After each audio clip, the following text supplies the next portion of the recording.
So good morning, everyone, and thank you for joining us. It's my pleasure to start this webinar, launching Visit Looe. So as you can see, we do have an ambitious schedule to get through this morning. So thank you all for joining us, and we will start on time so that we can get through everything that we've lined up for you this morning. So my name is Emma Richardson-Calladine. I'm head of Visit Looe, and it's my pleasure to introduce you to our speakers and our plans for strengthening Looe's identity and Looe's position as a leading visitor destination with our core values at the heart of our strategy. So it's my pleasure to be sharing this virtual stage with Robin, Chris, Karen, Malcolm and Callum, and just an early thanks to all of our panelists for joining us this morning. So before I hand over to our first speaker, I'd like to introduce you to the other star of the day, Visit Looe. .co.uk has been brought to you by Looe Town Council. It's been developed with SimpleView, a global leader in destination management technology. And through this relationship, we're partnered with TXGB, which gives us the functionality to provide online ticketing to our business customers and link in with existing ticketing platforms. We're also aligned with Visit Cornwall and Visit Britain, and we'll be continually investing in these relationships to bring the best opportunities to our business customers and the best information to our visitors. But Visit Looe is more than just a website. Our long-term destination marketing strategy aims to strengthen Looe's identity as a destination of choice and differentiate the town in a competitive marketplace. And we're confident that by aligning our strategy and our messaging around our core themes of value, quality, community, environment, and accessibility, that we can support our business community by developing a year-round destination that attracts a higher visitor spend. So by doing so, Visit Looe is supporting our town as a thriving and sustainable place to live and work. On this journey, so we have 5 different membership options and packages that support businesses use Visit Looe to promote themselves to the thousands of visitors our website will receive each month. As a member, you can integrate your online ticketing into your listing, share your business information and images, feature in our direct communications with customers, and much, much more. You can also advertise with us, and as a partner, which is our highest level of membership, you'll receive exclusive category advertising on our homepage, as shown by this example for Tregode Holiday Park. You can also advertise across our site with banner advertising to further raise your profile. And today is just the start of this journey. We worked with the wonderful Nick Delano to develop the Visit Looe identity that we're sharing with you today. It was inspired by this iconic poster that led to a classic colour palette that reflects the diverse environment of Looe and the changing seasons. This leads us to the identity that we're sharing with you now. It's fresh, contemporary, can adapt to different markets, and it's aligned to the exciting plans for the town. So thank you for joining us. And I will now hand over to our first speaker, which is Robin Barker. Now, Robin runs the Regional Tourism Awards across the Southwest, and we'll be talking about how to stand out from the crowd by providing a high quality experience for visitors. So Robin. Thank you very much for that introduction. And I am just going to share my screen, which will just take me a second, I hope. This is when it never takes a second because it always seems to take a little bit longer. But hopefully now everyone can now see a screen on which I've got to see some nods. That's always great to see. I'm going to jump around a little bit because, of course, you know, tourism and everything is changing. And the last 18 months have seen so many changes, and many of those are ongoing. So yes, I will talk about awards, but a little bit about the fundamentals behind them. And it's great to see that amongst today's audience, we have quite a few businesses I know very well from the many years. So just a quick refresh. What I've got on this screen is a screen grab of the Cornwall Tourism Awards website with Visit Looe put at the top, of course. And not now, but please do go and have a look at that, because on there is all kinds of information about the awards, how they run, and importantly, there is a link to some videos. And up here we see Nick and Max. Max is the parrot from Paradise Park in West Cornwall. And we have some interviews with him. And I would encourage you to listen and watch some of those videos, because what the businesses say about the awards and what it means to them is, I'm sure, a great deal more persuasive than anything I can say. Peer-to-peer always works well. And do go and have a look. Just go on to cornwalltourismawards.org.uk and you'll find a huge amount of information. Now, there are lots of award schemes out there, and I'm not going to compare, but one of the things that's very different about the awards that we run is the rationale for entering. And we always carry out a survey of those who've taken part. And you'll see here some of the most popular answers ringed on why businesses enter. And yes, it's for the chance of winning and for the PR and media coverage. But importantly, the ones I've ringed in red there, it's to get independent feedback, benchmarking, and further down to improve my business. And when people ask what I do in business, it is very much, we want help to help businesses get better and become excellent. It is all about excellence. That's what we do.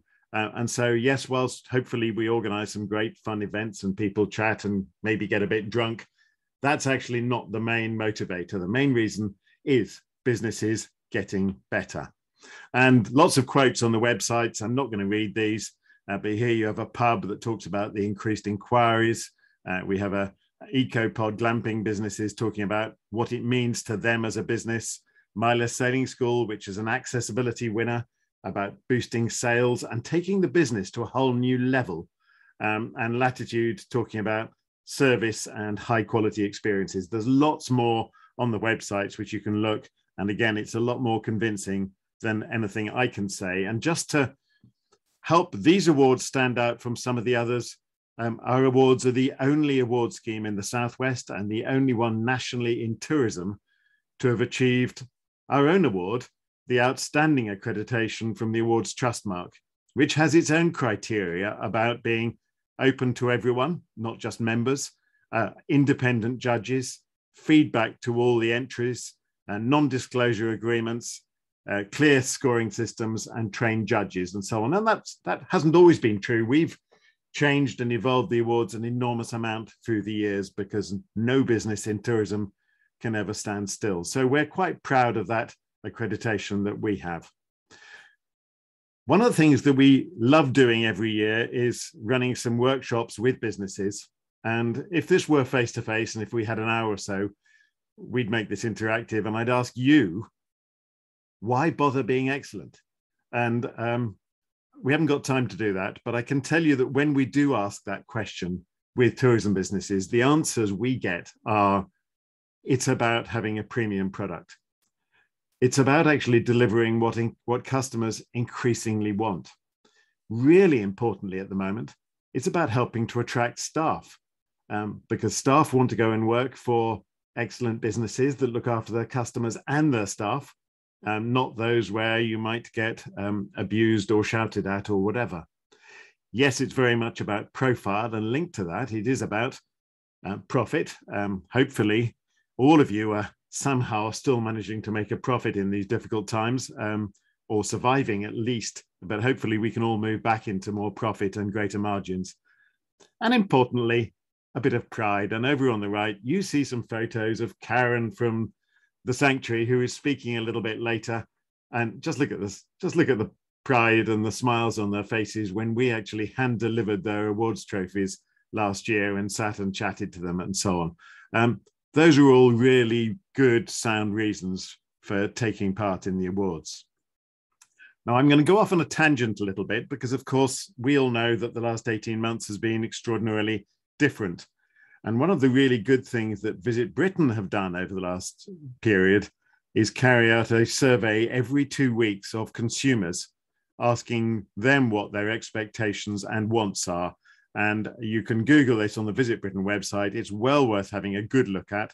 I've just grabbed a few pages from the most recent survey, which was done literally a couple of weeks ago. This question, when will things return to normal? And I'm not sure normal will ever be normal again, but very interesting here that the biggest peak there is people saying that they're not going to return until the second half of next year, and a very depressing 16% never. Though maybe we don't want to go back to normal. Maybe we want to go back to something that was better than what we had before. But anyone who's out there thinking that we're already back to normal, we're not. There's a long way to go out there. And I've been to London 3 times in the last few weeks. There's a big difference between London and Devon and Cornwall at the moment in terms of what's happening out there. And the reasons people are saying they're not going to take a trip this winter, still concerns about COVID, travel restrictions, personal finances, things being shut, pubs, restaurants, attractions, and just a general unease. Still, over a quarter of people have significant reasons not to be traveling. And I'm putting this up because in our communications, we've got to bear those in mind because we need to overcome obstacles and so on. Very interesting here. What do consumers, how do they want to book accommodation? By far and away, the biggest answer there, they want to book directly with an accommodation provider. They don't really want to go through intermediaries and online agencies, but they want to book with the accommodation provider, of course, as long as your own business website is better than the intermediaries ones and your rates are better and your deals are better and so on. So there is real demand for that. And of course, that's good. It means that more money can end up with you rather than going offshore to some business based in the Caribbean or Netherlands or whatever. Another really important one, and sadly Visit Britain stopped asking this question in March. So this is the most recent one. Conditions essential for booking back in March. And a number of different categories here. The green ones are about mainly safety. Before booking a holiday, consumers still wanted to know that the staff were going to wear masks, that the guests to wear masks, that there were health checks and so on. Also in there, enhanced cleaning regimes, cancellation and so on. Now, those figures will all have gone down a bit since March, I'm sure, but there are still significant proportions of people out there who want, before they book, to get those assurances. So hiding those assurances away off websites is still not a good idea. It's still worth showing people how your business is safe and clean and legal and so on. Linked to that, one of the things we have seen over the last 18 months is a global increase in demand for sustainable travel. So 83% of global travelers now think sustainable travel is vital. Huge increase. People saying they get annoyed if they go somewhere and they don't find them sustainable. I was in a hotel in London the night before last. The shower was chucking out far more water than it actually needed. That actually annoyed me a bit. I'm sure there are some who'd love to be having a big, high pressure, high volume shower, but actually for me, it annoyed. And down the bottom there are some businesses who greenwash. They say they're doing things when they're not. There are also many who, I like this new word, green hush, who are doing great things, but don't tell their customers about it. Well, there's a huge amount that we can all do more to show our sustainability and actually meet that growing demand. And in the awards, and I'm conscious that I'm running late already, in the awards, we do look at things like, I've put on these slides here, top left, a blackboard showing where your produce is coming from, dispensers of soap rather than lots of little plastic bottles, recycling, messages about locally sourcing, water taps so you can refill your water bottle, electric car charging, information on what you can do locally rather than jumping in your car to drive to the opposite end of Cornwall. Those are all things that come under this ethical, responsible, sustainable message. And in the awards, we are always looking at the complete customer journey all the way through from first contact, looking at your websites, through social media, email, arrivals, importantly, the customer service, how you're looked after, and of course, what happens when you leave at the end. So my final slide, yes, I was asked to talk about excellence, but increasingly, excellence also implies being responsible, ethical, sustainable, and Cornwall is a lead destination for this. And that's about excellence in communications, in your customer service, in being accessible and inclusive, being innovative. No one in tourism can stand still, in having great facilities, in having enhanced cleanliness and hygiene and communicating that, working with your community. And by that, I'd include schools and colleges. They're so important too, not least in terms of future employment. You're purchasing where you are buying from. Is it the big cash and carry, or is it somewhere locally? Are you employing locally? And energy, waste, water, recycling, all of those things come under the heading of excellence. Next year's awards are going to launch in the spring. We're currently mid-judging for the current awards. We never get as many Looe entries as we'd like. Let's make next year a Looe year, and let's have loads of entries. You may not all be winners, but let's have loads of entries. There's the website again, and that's all I was going to say. Quick whistle-stop tour through.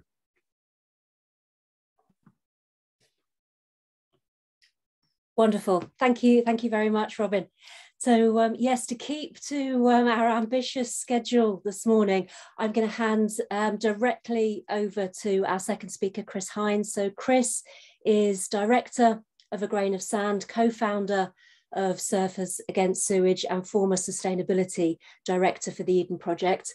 And I understand that Chris will discuss how communities can work together to become more sustainable. So I'll hand over to you. Thank you, Chris. Hello, everybody. I'm just going to try and share my screen. That's not the one I want them to see. Can you see?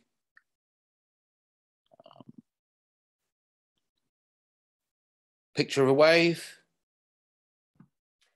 Chris, I can see a white screen, just a white box. I'll come back in again. If you would like a couple of minutes, we can juggle the order around. That one? Wonderful. Activism is the rent I pay for living on the planet. Okay, righty-ho. Sorry about the technical stumble there. Morning, everybody. So just thought I'd share this picture. This was what kind of started off Surfers Against Sewage back in, it's 31 years ago now since we formed back on the North Cornwall coast. And we did so because of the love for our natural environment. And, you know, it's great to see Surfers Against Sewage still campaigning at the highest level today. Obviously massive challenges facing us all. But that kind of quote there, activism is the rent I pay for living on the planet, from Alice Walker, who wrote Colour Purple, but a great campaigner on many levels. And I think that's kind of really important for us all when we're looking at these issues, to hold this in our kind of our hearts and our minds. I think everything is a combination of those two. Those kind of shots from back in the day at Surfers Against Sewage. And, you know, if you look now, environmentalism and kind of campaigning is arguably at an all-time high, but that's because it's at an all-time need. You know, Looe, I'm sure you know yourselves, Britain's most flooded town. And that's because I'm taking it as read that you all understand the severity and the urgency of the climate and biodiversity crisis. It is here, it is now, it's right on us. We're in there, and we need to do, you know, bring out the absolute best that we can. And that is about coming at it in a really strong community manner.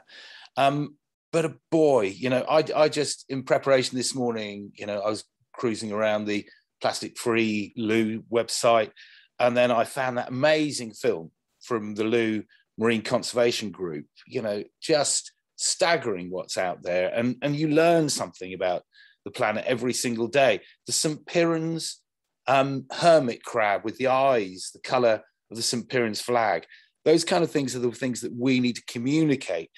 And when people like Attenborough, stand up and they do those big, massive programs that bring everybody together, it's because of the amazing texture and complexity of our natural environment. And that exists there in Looe, where you are. And the seagrass, again, hugely important. But how do we do this as a community? Triple bottom line thinking. I would urge everybody to kind of like embed this into the way that you're operating your businesses, so that you understand that as well as making profit, you look after the people and the planet. And the key is that little bit in the middle where we're all trying to, the optimal decision making. We do need to keep that. Again, another template to bear in mind when you're creating this kind of movement as a community is to look at the Sustainable Development Goals. And it's kind of easy to think, well, no poverty, zero hunger, but that we are connected to those, even some of our outreach across the planet. But again, good health and well-being, gender equality, clean water and sanitation. I'm sure if you actually look through Looe, you'll probably find that gender equality doesn't actually exist in some places. So those are another great thing to kind of bed in at the core of how we think. As I said, great to see you've got the plastic-free communities. And that's so important because it reaches right up the supply chain. And if you added up all of the money, and a quick challenge here, how much as a town do you spend on your supply chain? Because it'll be in the millions of pounds, and you can start to influence all those millions of pounds that you spend to do the right thing. And I think that's probably a challenge to everybody to get going and understand that. I had that conversation with a major food supplier in Cornwall recently, and they just didn't quite get it. And I said, you've got 30 million pounds that you spend every year. That can be spent doing the right thing or doing the wrong thing. And it's not that you should stop immediately, but you should go up your supply chain and say, we want to start asking you those questions. Ask everybody in the town. It'd be an amazing thing if you could all do your own personal carbon footprint. And also, make that something that people do when they come and stay in the hotels. So you're spreading that kind of feel-good vibe, because if you understand what your carbon footprint is, you can start to unpick and start to address things. And travel is one of those massive ones. And we will see a shift in our lifetimes between, less going away on kind of foreign flights. Maybe we'll have one of those a year, but staying in our own country and enjoying the wonderful, rich environment that we have is a really sustainable thing to do. So again, that carbon footprint. B corporations, this is something kind of coming in very rapidly. I work with about 3 or 4 companies now that are B Corp certified. It looks at all of these issues, how you interact with your community, your environment, your customers, your workers, and your staff, and how you manage that all. We've got to, accept and encourage facts and experts and love science. We live in a world that's horribly split at the moment, where facts and experts seem to have been trashed and people question science. So that's a plea from the heart and mind. And here's a great book, and there's a couple of books. I'm assuming you've got a library there. If not, there should be a community environment library with a big section. This great book, There's No Planet B, by Mike Berners-Lee. Yes, he is brother of Tim Berners-Lee of computer fame.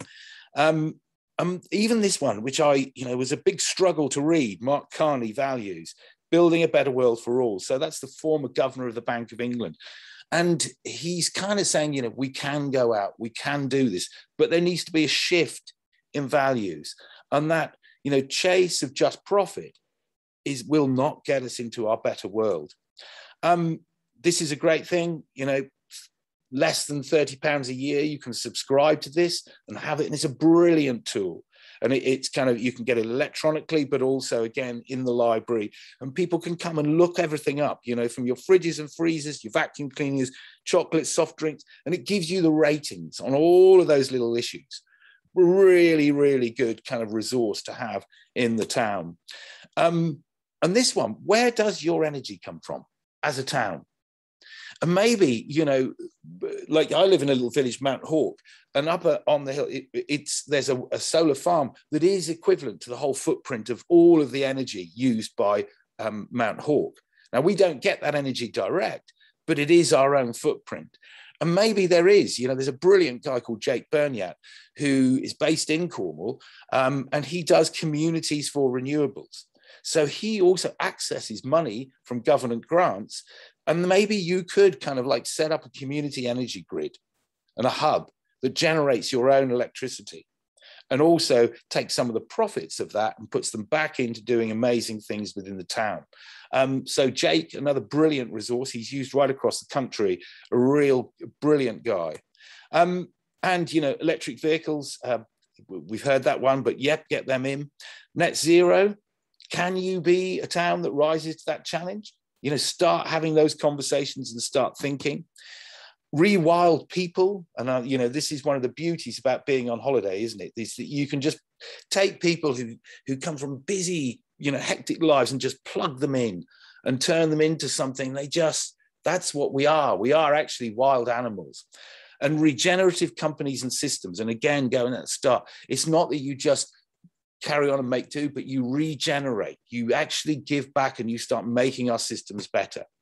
And to conclude, you know, sometimes this can appear and feel like an incredibly hard task, but this book by Jonathan Porritt, one of the greats of environmentalism in the UK, The World We Made, he's looking back in the year 2050, and he says, you know, despite the massive challenges, we have actually made it. And I think that, again, is one of the things that I think we need to say and focus on, is that when we look back in 2050, those of us who are still here, that we have actually made it, and that Looe is a massive part of that and was a beacon for the future. Thank you. Wonderful. No, thank you very much, Chris. And it's great to see lots of chat happening in the chat box about sustainability and ways to get involved in standards. And Chris, also thank you for the plug on Looe Library, where you can borrow all of those books. So to keep on track, I will hand over directly to Karen Wells-West. Now, Karen runs The Sanctuary, an award-winning eco-friendly B&B, and Karen will be talking about her passion for zero carbon living and why sustainable credentials are such a magnet for guests. So I can see you're getting ready there, Karen, so I will hand over to you. Thank you.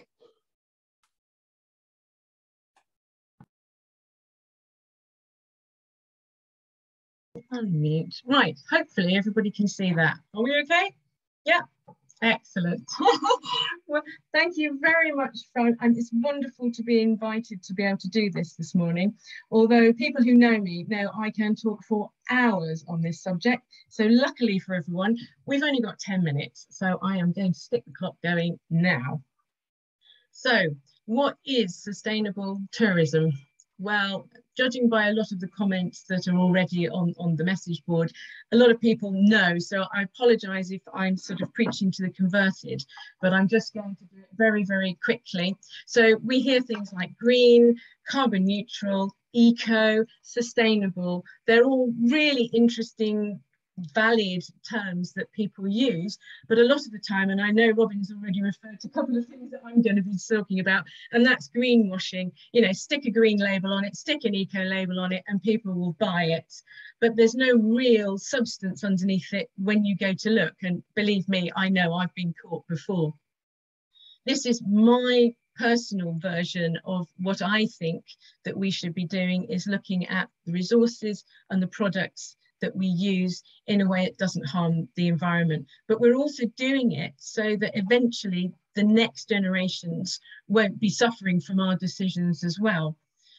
But, and this goes back to the greenwashing, I really think, I mean, I've been doing it since my 20s, obviously it was only a few years ago, but it's really important that we do it ourselves. And then if we do it ourselves, we can communicate to our other guests and to other businesses and things like that. If we just do it as a business decision, that's okay, I guess. It's better than nothing. But I feel that if it's not genuine, then it might start to sort of fall apart later on. So these are the things that we're doing. The best way is not to use things in the first place. And I know that sounds really stupid, but it is. If we can save power, if we can save all of these things, then we're living lightly on the planet. So we are completely off grid. So we only have solar batteries and solar panels to keep us going. So it's really, really important to us.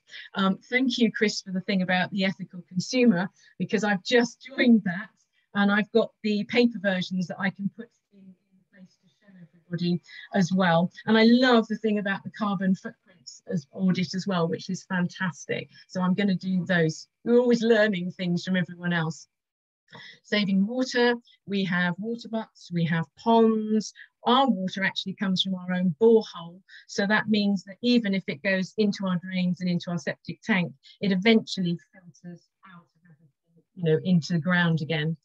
One of the things that has been really popular that I give everybody a 3-minute egg timer, and it was based on a trip to South Africa where they were running out of water and they only gave everybody 2 minutes. So my guests have got at least 3 minutes and they love it. And when I go back into the bathrooms, I find them on the top because they've obviously been using them. We also don't use loads and loads of stuff, even through COVID. We just use stuff that you can buy. Bicarbonate of soda, hydrogen peroxide, we use a steam cleaner, I use essential oils, and we found that works really, really well. And buying local, we do as much as we possibly can because we have the most fabulous food, we have the most fabulous producers here. And also if we can buy in bulk and share with others, then it saves hassle as well and transportation. So, well, not all of these are going to work, but they're going to work for some of you. So probably loads of you have heard about these 5 R's, so I'm just going to go through them really quickly. Refuse, reuse, repair, recycle, rot. And you'll quite often see something like that when you get on the screen. It's the inverted triangle. So refuse. Pat Smith has done an amazing job in Cornwall with the final straw. Refilling is encouraging people to refill their bottles and not take, you know, single-use plastics, plastic bags, all of those sorts of things is very good. Do we really need it? Well, I'm probably very guilty of that one. Sometimes we buy things because we think it's a great idea, and then if you actually stop and think about it before you buy it, maybe you don't need it. We chose not to have a dishwasher. It was electricity it's going to use. It is the way that you know, all the transportation costs in delivering it, in making it. So we use washing up by hand, old-fashioned, but it works. My absolute thing is single-use plastic, and that picture was left by one guest in their room, in their recycling bin, and I went absolutely ape, as you can imagine. So I had these designed, and I now give them to guests because I would just rather pay for a bottle and give it to them rather than taking them away. By the way, this guest did actually write and fess up afterwards, and I sent him a bottle to thank him because he was saying he didn't realise he didn't need to bring bottled water into Cornwall. So there you go. Can we use it again? Well, this is our old barn before we built the thing that's behind me now. So we took everything down. Every single thing has been reused, apart from plastic bags that brought cement up. We use soap bars, and I couldn't get guests to take them. They kept leaving them. So then I gave them a tin, and then they left the tin. So now I do a little note and say, please, please take them. And they do. And that's great because that saves me with loads of messy, horrible bars. Can we repair?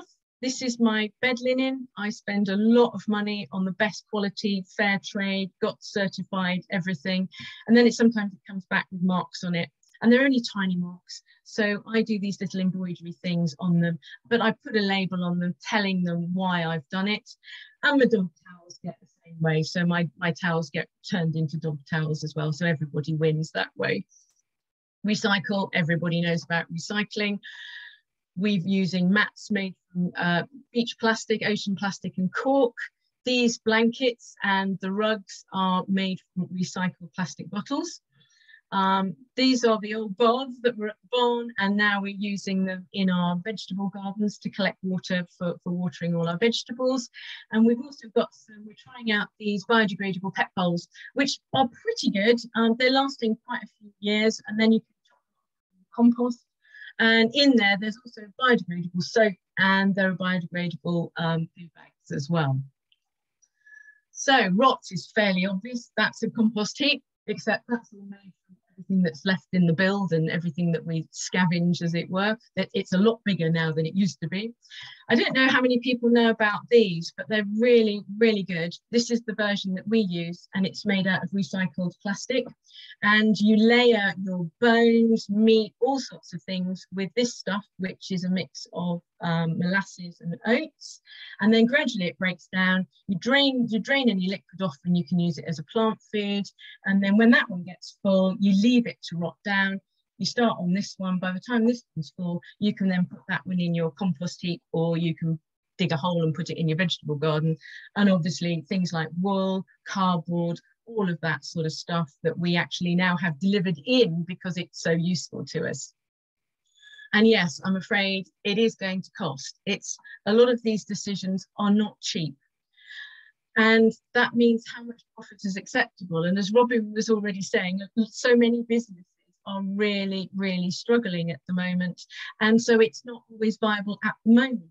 But even if you can do just one little thing, that makes a difference. So we spend more on products because we buy the best quality and we look into their provenance.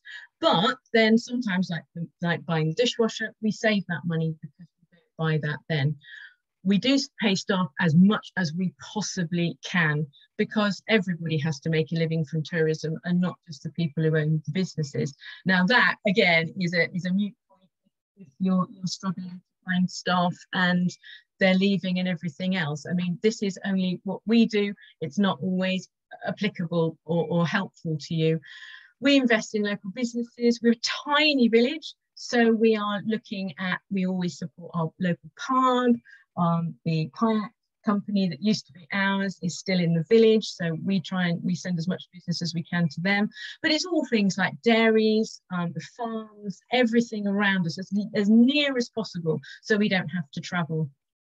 We are also putting in charging points because we think that's a really, really good idea. We've got a lot of people that are coming by electric car and are worried about not having a charging point. And we're hoping to offer our charging point then to other guests in the village if they're not being used. And then we collect people, if we can, when they arrive at our station 2 miles away.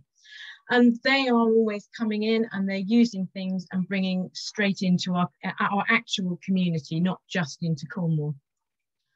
We don't put as much emphasis on profit as doing the right thing first.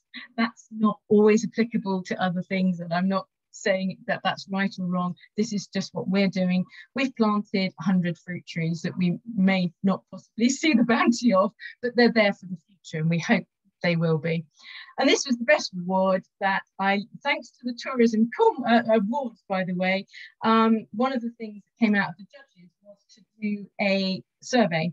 So we leave a survey and we get guests to do it anonymously. And one of them said that staying with us was a no-brainer because they could stay in an eco-sustainable place for the same price as they would be buying it everywhere else.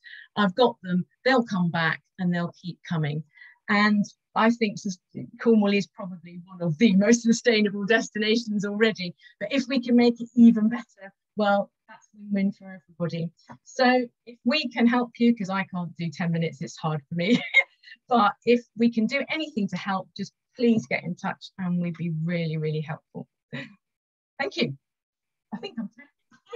Wonderful. Thank you so much, Karen. That's really interesting. I'm sure giving us a lot to think about. And you did stick to the 10 minutes. So thank you very much.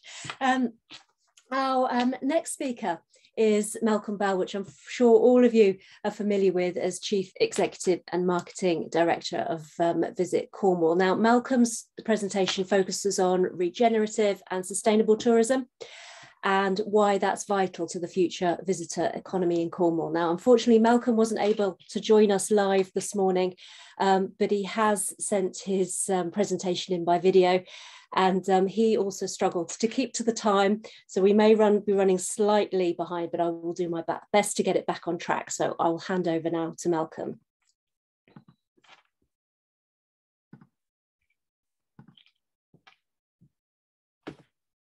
Hi, I'm really sorry I can't be with you today, and I wish you all well, and particularly all well.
Now, I apologise. I've seen lots of people in the chat box saying they were unable to hear Malcolm.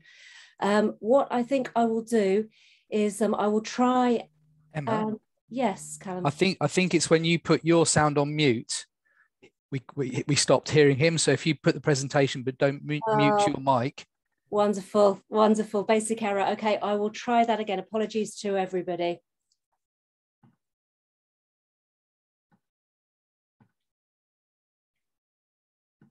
Particularly in the summer.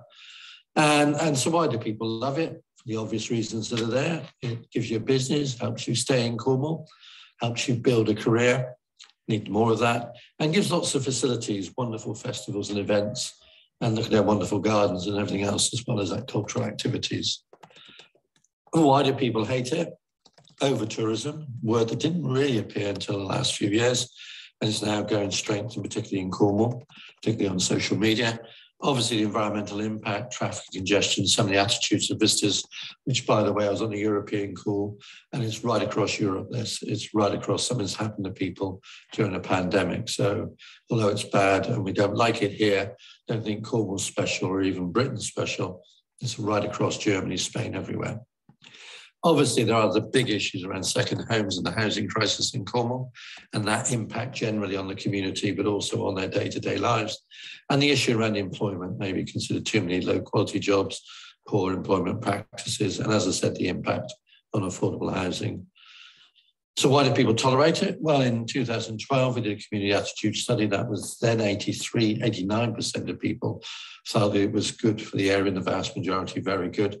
We did the same one this year in April and May, and it's 83. A lot more worry about the number of visitors and behaviour, but overall, people still think it's good for the area. Doesn't mean we don't want the rest of the economy to grow and develop new high-quality jobs in new areas, but will always be a tourism area. But they also know that it does give attractions, great places to eat. You know, just under 1 in 3 households partly or fully depend on it.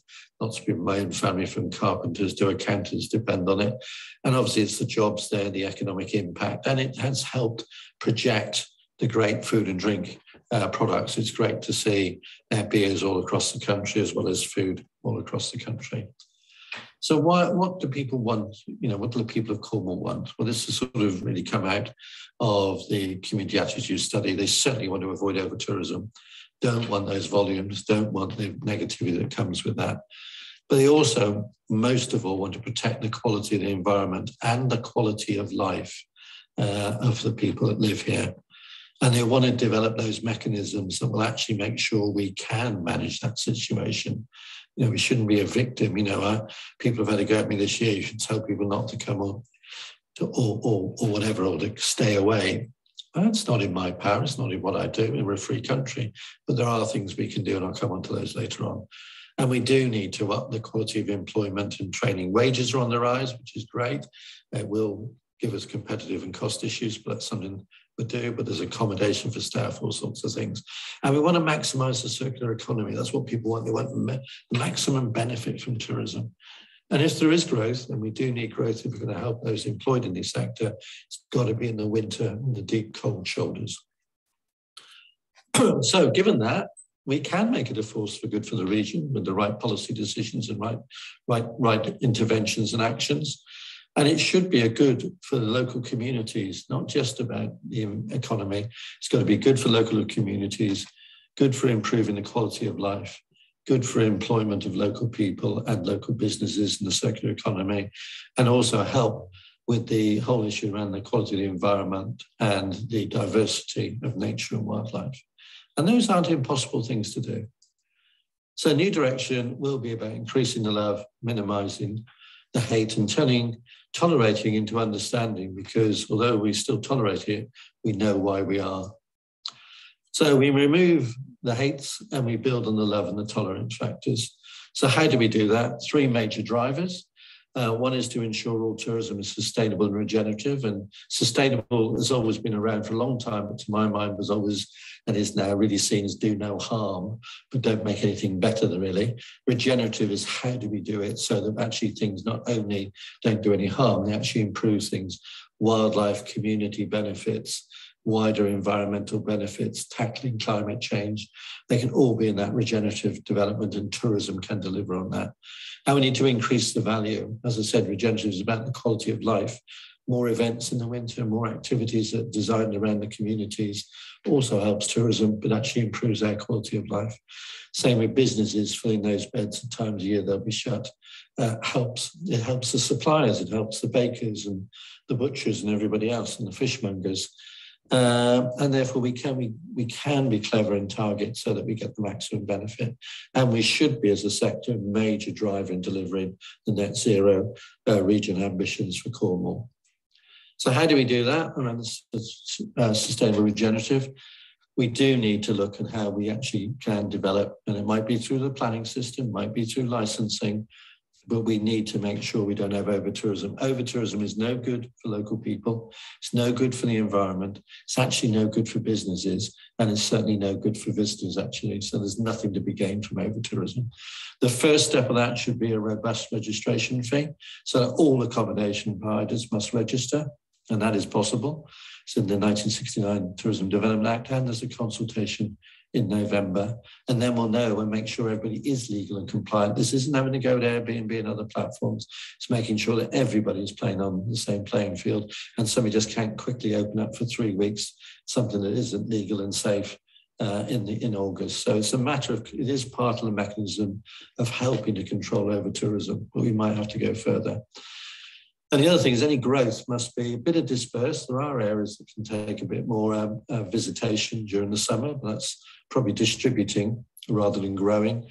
But we've got to look at the winter, where there are new markets from wealthy pensioners to people who can work part of the time and holiday the rest of the time. In the winter, people want a break from their homes, and lots of new markets. We should have a minimum of sustainability if we're serious about this agenda. And we need a really good tool developed that looks not just at the business benefits, but the wildlife benefits, the community benefits, how it's going to deliver on zero carbon, etc. And that way, by using that evaluation tool, it's a great mechanism for engaging in local communities so that we get smart tourism that delivers the agendas we want, as well as helping the economy. And the other areas we need to look at is how do we increase the benefit for local people, a good employer scheme. So that people get good induction, good training, good rates of pay, but also based with that, ways of multi-skilling to earn more money, and a career development program for an industry of 53,000. And even as there's only 30,000 people involved in the industry all year round, they deserve their chance to progress and reach their full potential. And we need to develop those mechanisms. And we do need to have good development of social and cultural through cultural tourism program, through event strategy, especially in the winter, smaller, more local events, but we can do that, and they can be supported and funded by attracting tourists. And as I said, we do need to look at not just a fee-based registration scheme, but how we do smart payback schemes and how visitors can contribute. And finally, we do need businesses to know how productive they are by having a benchmarking tool and other services to help make them more productive and let them know where they can make improvements. And obviously, the more business in the winter, the more productive you'll be. And if we trebled the amount of visitation in January, it would only be 3% rather than 1% of our annual visitors. So we're not talking about making the winter rammed, and far from it. It's not possible. But we are talking about small increments. And if we had a 10, 15% growth over the winter, which you wouldn't really notice, it would bring £250 million into the county and probably support an extra 15,000 jobs with more hours, more pay.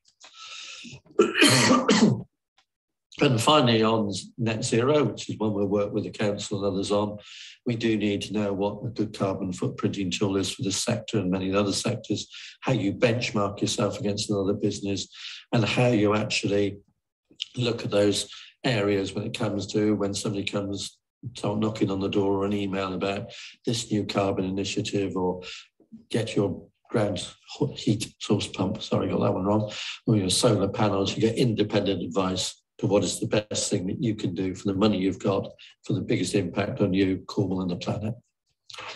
And there are some flagship projects. We're probably going to have 5 in the end, but here's the first 3 that have come up. In reverse order, creation of that development programme to grow the winter.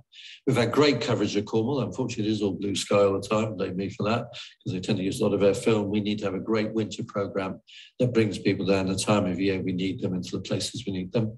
We need a tourism and hospitality academy. That can be a virtual one, bring the training together so those 30 to 50,000 people get the training they need and the career development. That can be from cleaning through to chefing, through to links to international hotel schools. Why not even have an outreach from a European international hotel school in Cornwall? And then right at the bottom, but to drive a lot of this, is why haven't we got a centre, higher education research centre on this whole issue of regenerative and sustainable tourism? And we've already started those discussions with Exeter University, because we should be at that centre. And part of that is, why do we have to read reports from Surrey, Bournemouth and Sheffield Hallam when Cornwall should be at the centre of that work as well? We've got a university, we just need to develop that centre.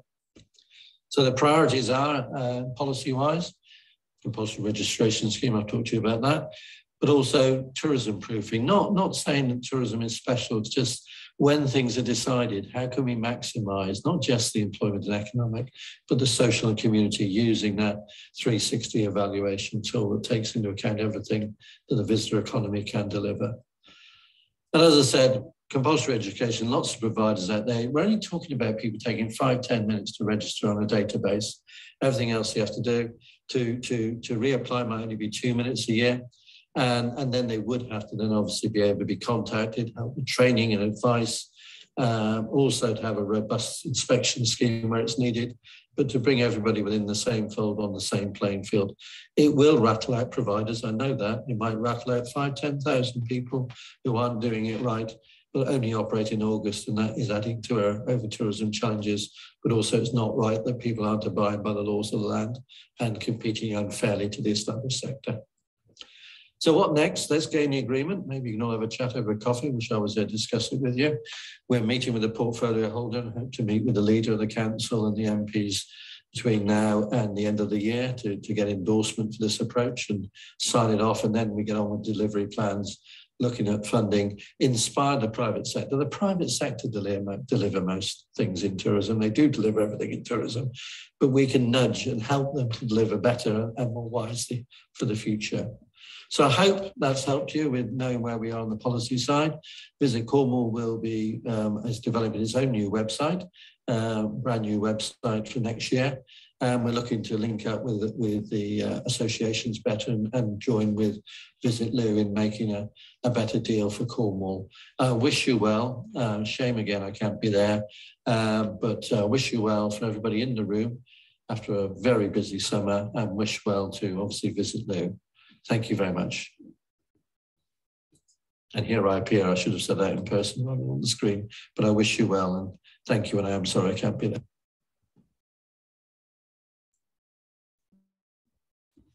Lovely. So I apologise, we are running slightly over time, but I hope that you share my thoughts that we really are packing a lot into this session. So thank you for your patience, and with me with the sound hiccups at the beginning. So I'll move straight on to our fifth speaker this morning. So Callum Devaney is Head of Nature Reserves at the Cornwall Wildlife Trust. And Callum is going to be focusing on Looe Island, so a real jewel in our crown, recognised as one of the UK's top marine locations and nature reserves. So thank you, Callum. Thanks, Emma. Do I need to speed up? Do I need to go super fast? No, absolutely. All of all of the attendees are still with us. So, okay. But we will share a recording of this afterwards if everybody has to escape. So, no, please do your presentation in full. Okay, right. Okay. I mean, it's mostly lots of nice pictures of Looe Island, so I won't go on for too long. But can you see can everyone see the slides? Great stuff. Okay. So yeah, talk about Looe Island Marine Nature Reserve. It's one of nearly 60 nature reserves Cornwall Wildlife Trust has across the county, but it is, let's see my next slide. Can you see the next slide? Apologies. There we are. But it is our only marine focused nature reserve, and you can see from that slide with the island there that, you know, obviously it's very much about the marine wildlife for us with this nature reserve. It's in a marine conservation zone, so the waters around the island are a marine conservation zone, which is a statutory designation protecting those habitats. There's also a voluntary marine conservation area. And actually on the island itself, it's got some really important nesting colonies of seabirds. And then another frequent site around the island is the grey seals, the Atlantic grey seals. Under the water, Chris mentioned the eelgrass, which is a very important habitat, not just for the wildlife that it supports, but also as it helps to lock up carbon. So it's a very important marine area around the island, and then a nature reserve itself, and a real opportunity for the Wildlife Trust to tell people and talk to people about the marine environment. So on the island itself, we do manage the habitats. It's mostly for the benefits of the nesting seabirds. So we have a flock of sheep on the island that help to keep the vegetation at a certain length, and that helps with the nesting seabirds, which are things like greater blackback gulls, herring gulls, which I know in seaside towns can be unpopular, but they're actually declining. And so they need in these habitats, these nesting habitats, more natural nesting habitats to support those populations. We work with a lot of groups to monitor the wildlife. So it's an important study area. So the Cornwall Seal Group study the seals around Looe Island, and they can recognise individuals and monitor those animals as they move. It's not a resident population around the island. It's individual animals moving through, but by being able to study them from the island, we can get a better understanding of the seals. Another issue, big issue, is marine disturbance all around Cornwall. Obviously the marine environment is a fantastic place for people to enjoy Cornwall, but also potentially they can come into conflict with things like seals and other marine mammals, seabirds. So that's a big issue for us, and a big issue for us and others to tackle.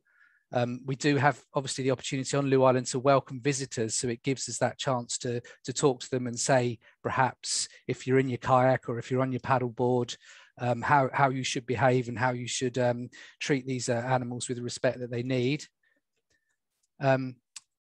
So it's also important that we don't look at the island in isolation, and that we do have those links with the mainland. So that's a picture from Hannaford, and the island is very close. At times it seems very difficult to get to because of that piece of water between Hannaford and the island, but similar habitats in terms of the rock pools over at Hannaford. So we try and work with and engage people on the mainland as much as on the island. We've got the Looe Marine Volunteer Group that do a lot of events, and we increasingly will be looking to do more events in Looe and also interpretation in Looe. So we don't just have interpretation on the island, people understand about the island and the marine environment from the mainland as well as the island. So in terms of visitors to the island, I mean, it is by boat only. If you look at that slide, you can see that a couple of times a year on a very low tide, you can wade over to the island, and people do. But the majority of the time, it's a boat trip from Looe. It takes about 15-20 minutes, and it's controlled by tide and by weather. That has a bearing on the number of visitors we can support on the island. You come to the island, you get a 3-hour self-guided tour, so you can wander around at your own enjoyment. We do put on wildlife tours by the wardens, special tours by the wardens. And we recognise that people who visit Looe Island are often as interested in the history of the island and other factors as they are in the wildlife. And a big part of that history was the Atkins sisters, who gifted the island to the Cornwall Wildlife Trust in the early 2000s. And so we're making sure that we, when we are doing interpretation on the island, it's not just about the wildlife; it's as much about the history as well. So an important thing for Cornwall Wildlife Trust is that we need to generate income to keep the island open, and we've had a recent investment in the island over the last couple of years, massively disrupted by COVID, but we've had builders on the island, and we had a grant from it was a European grant, and we've invested in the landing facilities, and we've also invested in the visitor facilities. So this slide shows a very basic welcome interpretation centre, whatever you want to call it. It's part of the charm of the island is that it's not too flashy, but we have been able to spend some money on these buildings just to help tidy them up and make sure that they're going to be around for the next 20 years or so. So that work's been going on. But I mentioned the number of visitors that come to the island. It's only about 2,000 a year who are coming as paying visitors to look at the island. So that's not huge income for the trust, but it is important that the island is open to the public and is a destination and something that hopefully Looe can be proud of. So in terms of income generation and what we have invested in this last year, this cottage on the island, we've had fully renovated, and we will be looking to have that as holiday lets as of next spring. We have a bell tent which we also have let in the past, and we'll be looking to do more of that. And then we've had weddings, and we'll be looking to step that up again.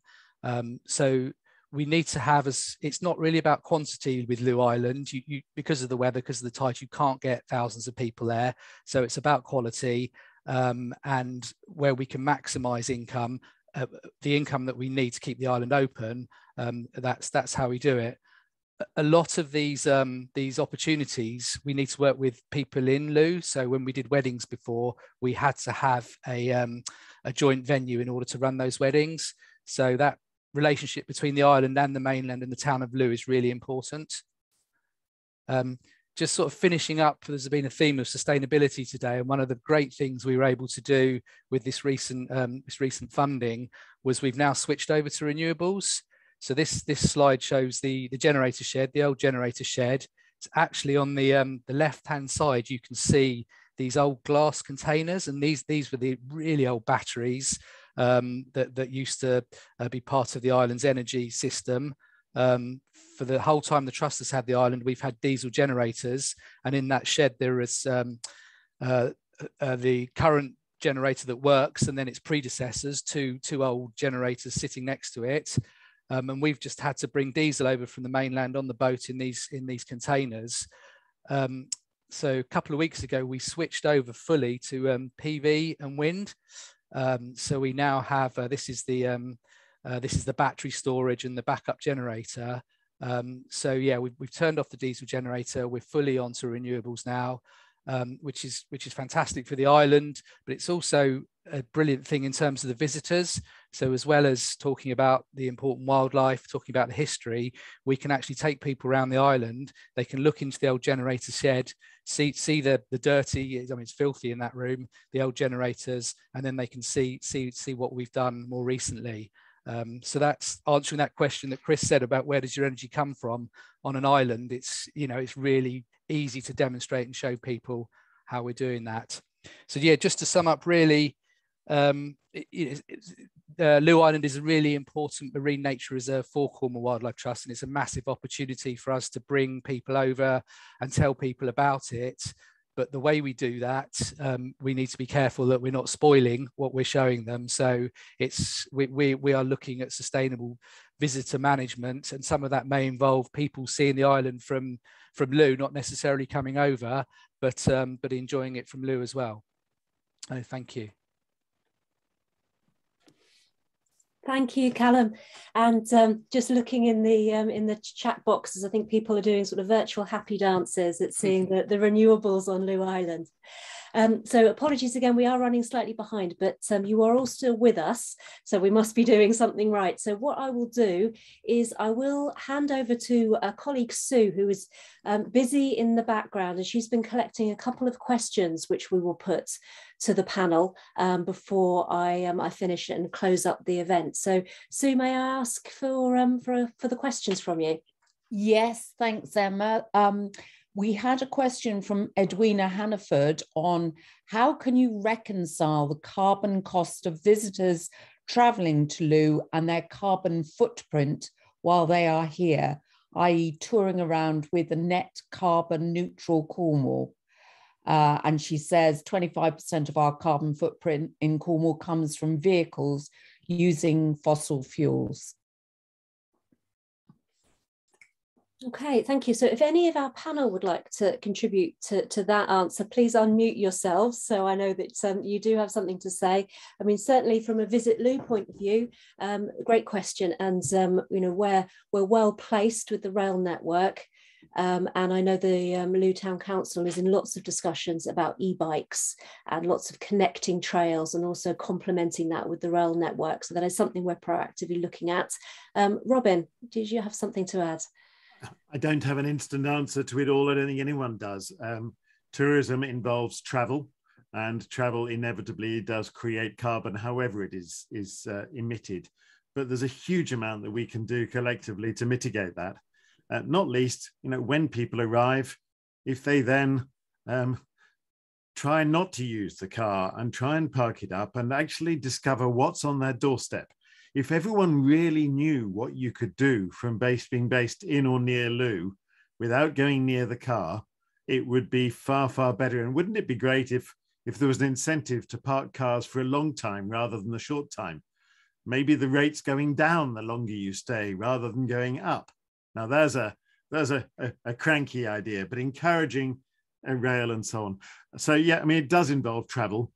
But then you look globally at the other impacts of tourism and actually communities right across the world that are supported by tourism. And under that wider heading of sustainability, a lot of them, through the income that tourism brings, is the only way they are surviving. So it is a balancing act. There are an awful lot of people still learning their way through it, but there's an enormous amount more that we can do. 20 years ago or so, when we were amongst the first destinations in the UK to be pushing sustainable tourism, the message then was about businesses do some little things, do it a little bit better. I have the firm belief, and I'm speaking on this in a couple of weeks again, that that's history.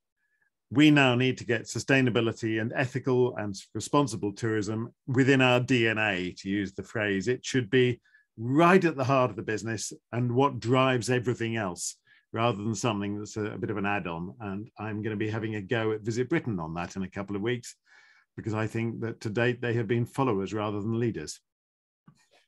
Wonderful. Thank you, Robin. I hope that helps add some sort of context and sort of the bigger issues around that question from Edwina. So Sue, may I ask for another question? Yeah, thanks, Emma. I should also point out that Chris Hines, unfortunately, has had to leave us, but he will also address that question at a later date. So thanks, Robin, for your extremely comprehensive answer as well. And the final question from Amelia Bridges. She says, unfortunately, we've seen a massive uptake in the use of single-use plastics for hygiene reasons during COVID. Have you got any advice on how to reassure businesses that reusable options are still safe? Wonderful, thank you. And I'm going to jump in and ask Karen if I can put you on the spot with that one, because just thinking if you had received those concerns from your guests and how you've answered that question. Actually, I haven't, which is really interesting now you think about it. I think when they come, I mean, I've already said I hate plastic bottles, so my idea was to get metal bottles. Metal bottles can be cleaned, boiling water and all the rest of it. We don't use any plastic, we use glass, we use tin. But nobody's really said anything to us about, you know, they all seem to be very happy with all the steps that we take to clean, but I hate single. I think it's just so convenient. I think that's the problem. And unless we offer people some alternatives and maybe point out that, you know, these alternatives are not only not plastic, but they can be cleaned, stuck in your dishwasher, you know, washed, scrubbed, boiled, whatever. I think that's possibly where we need to do some more work. Don't know. No, lovely, thank you. And I know I've put you on the spot there, and my thoughts on this, and we can be gathering some more information, relates back to the green hushing that Robin talked about, and Karen, you did as well, and perhaps that there is an opportunity for businesses to be promoting that service more with the knowledge of the risk assessments and things that stand behind that if customers do query, so that businesses are protecting themselves and the staff as well as the customers. So yes, I'm sure we could all talk about plastic bottles for quite some time, but I am very conscious of the time. So what I will do is I will just put up my my closing slides, which include a thank you from the Mayor of Looe. So I will share those with you now. Before I do hand over to the Mayor, it wouldn't be the end of the webinar without reminding you of some of the launch offers we have with Visit Looe. So we're currently offering 25% off our silver membership if that is taken up in October, and our gold, platinum and partner membership options are also available. And I appreciate that I haven't gone into any detail at all about memberships.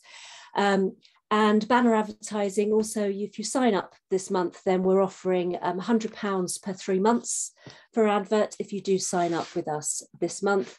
And if you would like to speak to us about membership, advertising opportunities, or just to pick up on the conversations that I've been keeping an eye on in the chat, which have been fantastic, please contact us. So either on the contact form on visitlooe.co.uk or on the website address shown on your screen, and I will reshare our contact details again after the Mayor of Looe, Councillor Martin Gregory, has given us some closing words. Hello everyone, my name is Martin Gregory and I am the Mayor of Looe. On behalf of Looe Town Council, I'd like to thank the inspirational speakers who presented today.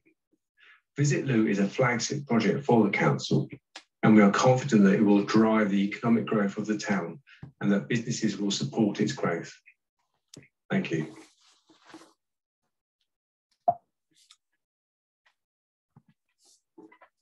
So that brings our webinar to a close. So thank you very much for your patience without a couple of little technical hiccups and for us running over time. But I really feel we have covered an awful lot. And there is also a lot of other conversations that I've seen happening today that we can pick up on. And so final thank yous from me. So thank you to our brilliant panel of speakers and everyone who has attended this morning. On behalf of Visit Looe, we look forward to working with you all and to making Looe an asset that the town and the community can be proud of. So again, here are our contact details on the screen. Please get in touch and we look forward to working with you in the future. So thank you and best wishes for the rest of your day.